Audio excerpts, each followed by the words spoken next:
In today's video, I'm going to teach you how to create a label in Gmail.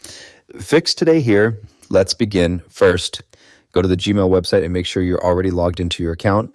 Once your inbox loads, look at the left sidebar where Gmail displays folders and labels such as Inbox, Sent, Drafts, and others.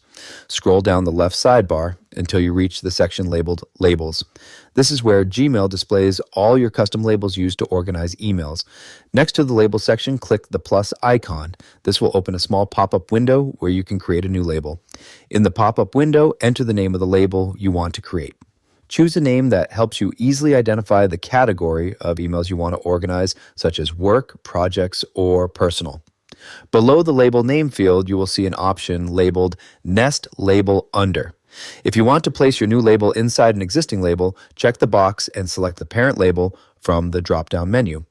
This allows you to create a structured folder-like system using sublabels.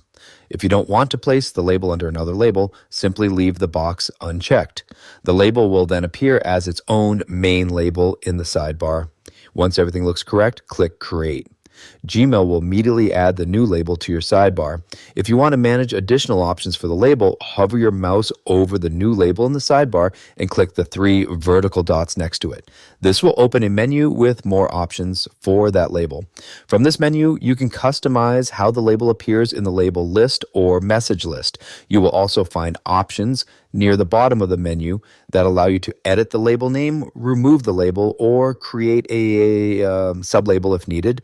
If you want to add more labels, simply repeat the same process by clicking the plus icon again in the label section and creating another label.